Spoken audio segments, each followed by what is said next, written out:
I'm Fallon, 33, middle child between two sisters who never learned how to hear the word no. Leona is 35, sharp, loud, always the center of every room. Tessa is 29, unpredictable, always has some drama happening and expects the rest of us to catch her when she falls. Growing up in a quiet suburban part of the Midwest, I learned early how to disappear into the background and make things easier for everyone else. I never minded being the one who stayed calm, stayed dependable, until I realized what it was costing me. Our parents meant well, I'll give them that. But they always seemed to miss how uneven things really were. Leona was the go-getter. She moved out at 20 and started her own marketing firm by 25. Tessa? She was the baby. She stayed home the longest, drifted through part-time jobs and situationships, and always had some new meltdown or request. I went to school, worked part-time, contributed to bills, and kept my head down.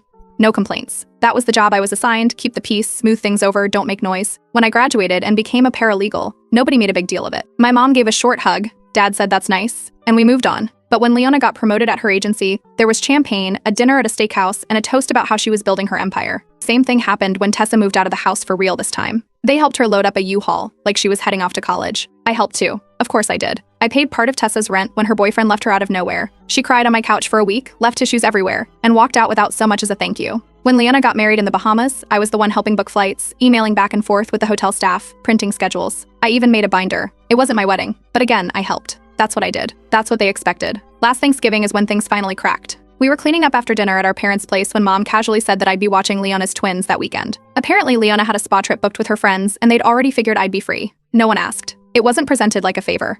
It was treated like a given. The way you might say, the mail comes at noon. They didn't even pause to see if I responded. Tessa was already putting leftovers into plastic containers. Leona was scrolling through her phone. My mom looked at me like, "You'll be fine, right?" And then moved on to talking about pie. I stood there with a plate in my hand and realized I'd canceled a trip I had planned that same weekend. I was supposed to be out of town with someone I'd started seeing. He was the first guy in a long time who seemed interested in me, not just in what I could do for him. When I told him I had to reschedule, he backed off completely. A few days later, he stopped texting. When I asked why, he said I seemed like someone who was always available for everyone but herself. He wasn't wrong. That night, I sat down with a notebook and went back through my calendar. I counted 16 weekends that year where I'd been roped into something for one or both of my sisters. Watching the twins, feeding Leona's cat, helping Tessa paint, picking someone up from the airport, running out to get last-minute decorations, even baking cupcakes for a baby shower that wasn't mine to organize. Every time it was me. Every time it was assumed. When I told Leona I couldn't help once, just once, she rolled her eyes and said, "You don't have kids. You have time." When I said no to Tessa, she joked that I liked helping. Maybe I did. Maybe I did for longer than I should have, but helping isn't the same thing as being used. So I made a decision. Quietly. No speeches. No drama. I just stopped saying yes. If someone asked, I checked my own schedule. If it didn't work for me, I said no. No excuse. No apology. Just no. I didn't tell anyone I was changing things. I didn't ask them to notice. But I did watch what happened when the answer wasn't automatic anymore. The world didn't collapse. But a few people started to trip. And for the first time, I didn't rush to catch them. The first test came a week after Thanksgiving. Leona sent a text late Thursday asking if I could take the twins that weekend. She was heading out of town, something about a spa package she'd already paid for and how she'd assumed I'd be free, as usual. I replied with 5 words, "Sorry, I've already got plans." Nothing else. 10 minutes later, my phone rang, straight to voicemail. Then another text. She was surprised I hadn't mentioned I was busy. There was a tone to it, like I'd broken a rule no one wrote down. I didn't explain myself. I didn't offer to help find someone else. I just repeated that I had plans and left it there. That night, Tessa texted too. Just a casual check-in, except it wasn't. She asked if everything was okay with me, if something had happened. I knew she was fishing. They were both used to me dropping everything. Now that I wasn't, it felt like a glitch. Around dinner time, my mom called. She asked if I could just help this one time. I told her it wasn't one time. It was a pattern. She didn't have anything to say after that. We both sat in silence before she said, "Okay," and hung up. The group chat we used, mostly filled with Leona's updates, Tessa's memes, and my attempts to keep things civil, went quiet. No one said anything the next day, or the day after. It stayed empty. That weekend, I stuck to my own schedule. I went out with coworkers on Friday, caught a movie with a neighbor Saturday night, and took myself out for brunch Sunday. I didn't check in. I didn't ask how Leona managed. I didn't post anything. I just lived my weekend. Tessa, on the other hand, made sure to be seen. She posted a story holding the twins, complete with a smiling selfie and the caption, "Some of us still know how to be there for family." No names. Just bait. I didn't react. No likes. No response. I wasn't playing that game anymore. The next week, Tessa asked if I could help her pack up her apartment. She was moving across town and had boxes everywhere. I said no. No excuse, no fake conflict. Just no. She didn't reply. A few days later, Leona needed her dry cleaning picked up before a dinner with some clients. Same routine. Sent the message, expected compliance. I said I wasn't available. Again, no explanation. The next message from her wasn't a request. It was a statement about how keeping score wasn't healthy in families, and how she hoped I wasn't letting resentment build. I answered with one line, then stopped keeping track. My dad called that evening. He didn't mention the others, but just asked how I was doing. After a pause, he said I should try not to grow cold. I told him I wasn't cold.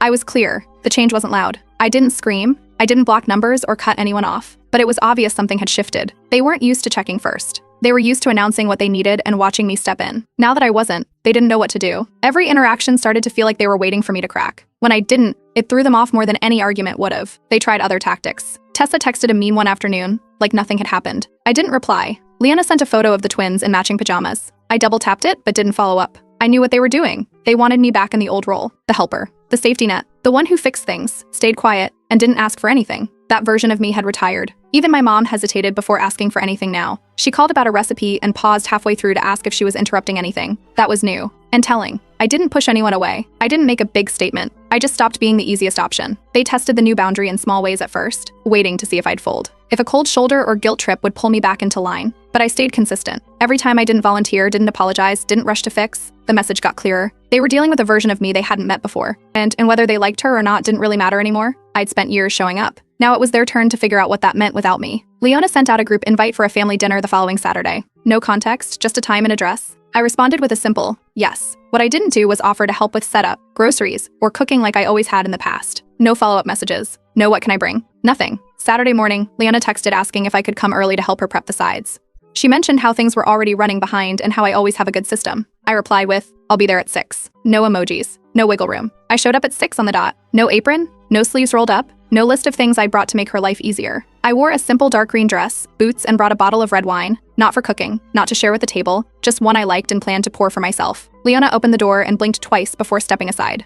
Tessa was already there, in leggings and a hoodie, stirring something on the stove. Mom was setting the table. Dad was in the living room with the twins. I went straight to the dining area, handed over the wine, and sat down like a guest. The whole night had a strange energy. No one argued. No one raised their voice. But there was a stiffness that hadn't been there before. Usually I'd be checking on the roast or pulling out serving spoons. This time I didn't move. I didn't ask if anything needed doing. I just ate what was handed to me and kept my plate clean. Tessa threw the first jab. Halfway through dinner, she made a joke about how I'd changed. Something about how maybe I'd won the lottery, or maybe I'd just stopped caring. Her fork scraped the plate when she said it. I smiled and said I'd finally figured out peace of mind was free. It just stopped being available when everyone else expected a discount.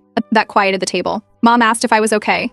I looked her in the eye and said I was just busy with my own life these days. She nodded, but her lips stayed tight. Once dessert was cleared, Leona stood and looked toward the kitchen like she expected me to follow. I thanked her for dinner, grabbed my coat, and told everyone I had to get up early the next morning. No extra hands, no extra time. I let myself out. The next day, Tessa sent a text that just said, "Was that really necessary?" I left it on read. I didn't owe a breakdown.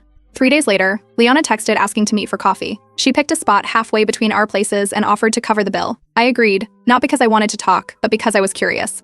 She arrived with her hair done and sunglasses on her head, like she was coming from a real estate showing. She didn't order anything. I got my usual and sat down. She started with small talk, weather, work, the twins. Then she asked if everything was okay. She said I wasn't acting like myself. I told her she was right. That old version of me, the one who showed up no matter what, who said yes before the question was finished, wasn't around anymore. She leaned forward, said the family dynamic felt off lately. She mentioned how things felt tense, how she missed when we just clicked. I told her that click only worked because I twisted myself to fit around everyone else. She blinked a few times, then warned me that I might regret this distance. That pushing people away usually came back around. I told her I didn't regret anything, especially not if those people only valued me for what I could do, not for who I was. Her tone shifted. She asked what I wanted from her. I said I didn't want anything. I just wanted relationships that were mutual, not transactional. She leaned back, crossed her arms. It was clear she didn't like the new terms. I ended it there. Told her if she wanted a relationship that was real, one based on respect and not assumption, I was open to it. If not, then there wasn't anything left to fix. I paid for my own drink, stood up, and left. No parting hug. No dramatic goodbye. I just walked out the same way I came in, on my own time. By the time I got home, there were no follow-up texts, no angry messages, just silence. But it wasn't the same silence as before. This time, it felt like the terms had been laid out. And for once, I hadn't been the one bending to keep things easy. Evelyn turned 40 and threw a dinner at a cozy little restaurant downtown. It was a tight guest list, just family and a few close friends. I showed up solo, right on time, wearing black slacks, a simple top, and my hair pulled back. Leona and Tessa were already there, standing near the bar with drinks in hand, whispering back and forth while glancing at me the second I walked in. Instead of joining them, I headed to Evelyn's table and took the open seat next to her husband. He pulled out the chair and we got into a real conversation, travel, work, their kids, random stories. I wasn't standing, fetching napkins, or refilling drinks, just sitting and talking like any other guest. Leona tried to slide herself into the center of attention with a story about her recent business trip to New York. She got a few sentences in before I redirected, asking Evelyn about the vacation she'd mentioned earlier in the night. It wasn't aggressive, just a clear pivot. The attention shifted back, and the conversation followed. Later, Tessa tossed a comment across the table, something about me taking a break from servitude. I smiled and replied I just stopped doing unpaid labor. Her expression tightened. Nobody else jumped in. After dessert, people started clearing plates. I stood, thanked Evelyn, hugged her, and left. I didn't look toward the kitchen. I didn't ask if anything needed to be done. I walked out without delay. No one stopped me, but the lack of words said everything. A day later, I got a text from Vanessa, a friend we shared through family circles. She asked if I was okay, mentioned she'd heard I'd been acting distant lately. I told her I wasn't distant, I was just no longer available by default. Essa messaged me midweek. She just moved into a new apartment and wanted help painting. I replied that I already had plans. No long excuse. No story. She replied with a sarcastic, "Wow, you're booked now?" I didn't answer. Instead, I sent her the contact for a painter I'd used recently and left it there. The following weekend, I noticed something was off. My parents hosted a small dinner. Usually I'd be looped in days in advance. This time there was no word. I didn't ask about it. I made my own plans. Explored a new trail an hour out of town, then spent the rest of the day at a cafe with a book and no phone buzz. Leona later sent a photo from the dinner. Everyone seated, smiling, food on the table. The caption said, "Just like the good old days." I saw it, left it on read, and moved on. The next morning, Evelyn texted me. She said it was nice to finally see me relaxed and fully present. That message mattered more than anything my sisters had posted or said in months. There wasn't a big blow up. No dramatic speech, just choices. Small ones made over and over. I stopped showing up automatically. I stopped answering calls like they were alarms. I started putting space between my time and their expectations. I wasn't cutting anyone out. I was just showing up differently on purpose, on my terms. And for the first time in years, I didn't feel like I needed to explain that to anyone. Every spring, we rented the same lake house 2 hours north. It started when we were kids, and over time it became a tradition. For the past 6 years, I was the one handling everything. Dates, bookings, menus, grocery lists, even printing out activity schedules. If I didn't do it, it didn't get done. This year, I said nothing. March came and went. No messages from me about the lake house. I waited to see if they'd even notice. 2 weeks before the usual weekend, Leona finally dropped a message in the group chat asking if I was still in for the trip. I replied, "Only if my schedule allows. Don't plan around me." They didn't reply for a full day. After that, the group chat started to fill with question marks. Who was bringing what? Who had the booking info? What time should everyone arrive? Normally, I'd step in and create a spreadsheet. This time, I let the silence do the work. Leona ended up handling the booking. Tessa kept asking about meals. My mom asked if I could just check over the list to make sure nothing was forgotten. I told her I had something else that weekend. I booked a vineyard stay with 2 coworkers instead. Quiet little cottage, walking distance from the winery, full breakfast included. I didn't hide it. I posted one picture of the sunset view on my story and left it there. Leona sent a message the next day. "This feels like sabotage." I responded, "Only if you expected me to handle everything for you again." This time, my parents didn't call. No guilt trip. No attempt to rope me back in. Either they finally understood or they were tired of being the middle. After the trip, I heard bits and pieces through a cousin. The food situation had been messy. The bedrooms weren't sorted. The boat rental got mixed up. I didn't ask for details. I just nodded and changed the topic. A few days later, I opened my door to find a laundry bag on my front porch. It was Tessa's, one of those oversized mesh bags with her initials stitched in. No note, no heads up. I left it exactly where it was. It stayed there for 2 days. Then it disappeared. No follow-up message. She got the hint. The next week, Leona asked to meet for dinner. She picked a casual Italian spot halfway between us. I agreed. Public place, neutral territory. We got a table outside, ordered drinks, and made it through 5 minutes of small talk before she got to the point.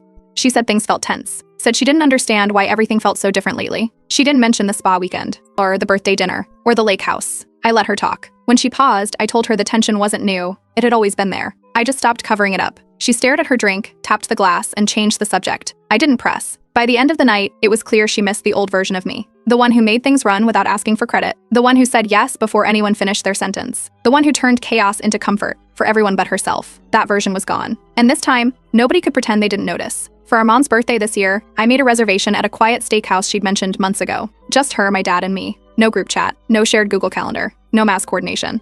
I called them directly, picked them up, and we had dinner without any mention of Leona or Tessa. Mom looked surprised at first, but by dessert she was laughing, relaxed, leaning back in her seat without checking her phone every few minutes. By the time I got home, I had a voicemail from Leona. It started off calm but turned bitter fast. She said I was trying to divide the family and make mom choose sides. I deleted it halfway through. I hadn't stopped anyone from doing anything. I just didn't wait around this year for someone else to make a plan. No warnings, no explanations. I just did it. A few days later, a cousin texted asking if everything was all right between me and my sisters. Apparently, Tessa had been calling me spiteful at a family get-together. Said I was freezing them out. I didn't correct it. Let the story spread. People will believe what makes the most noise. I had bigger things going on. The week after mom's dinner, I closed on a small house about 30 minutes outside the city. 2 bedrooms, brick fireplace, trees lining the back deck, and not a single thing about it shared with anyone in my family beforehand. I moved in quietly, changed my address with the post office, set up my new mailbox with my name only, updated my family records online. A week after that, Tessa showed up.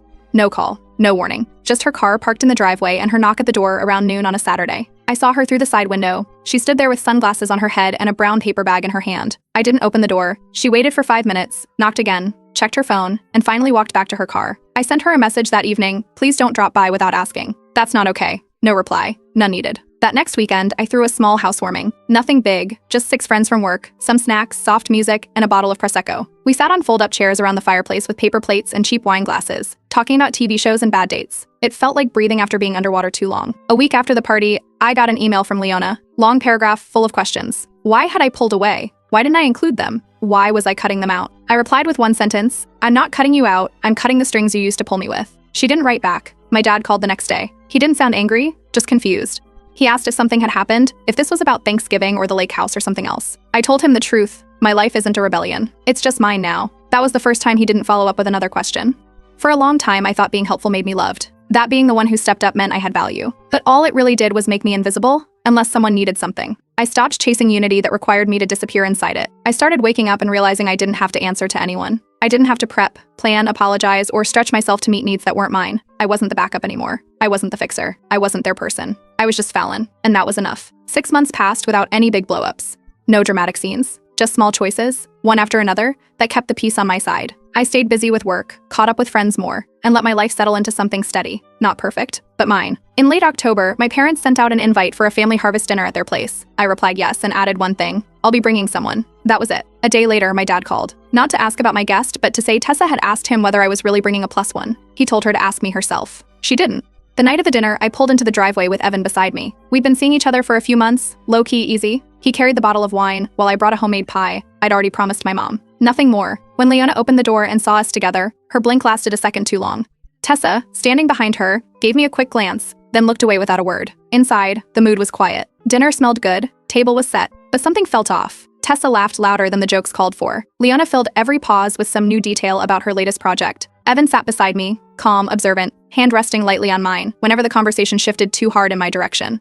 Midway through dinner, Leona brought up how I used to be the one making sure every gathering ran smoothly. I smiled and said I'd definitely been doing too much back then. No one responded. After the meal, as plates were being cleared, my mom pulled me aside in the kitchen. She looked at me for a second, then said, "You seem lighter." I told her I'd stopped trying to be everything at once. She nodded once, didn't press, and went back to drying silverware. Later, on the back porch, Tessa walked out while I was sipping cider. She leaned in just enough to keep the moment tense and muttered, "Don't act like you're better than us, just because you're distant now." I didn't argue. I told her, I'm not distant. I'm just no longer available for roles I didn't audition for. We left before dessert, thanked my parents, waved to the others, and drove off without being asked to clean or coordinate anything. No group text followed. No guilt trip sent later. The next morning, a flower delivery showed up, sunflowers and red maple leaves in a glass vase. No card. But I didn't need one. I knew who it came from. There wasn't some huge shift, no grand apology, but the silence had changed shape. They could choose how to react. I wasn't stepping back into anything to make it easier. I never asked to be celebrated. I just stopped being available for free. And this time when they stumbled, it wasn't over me, it was over the space I left behind.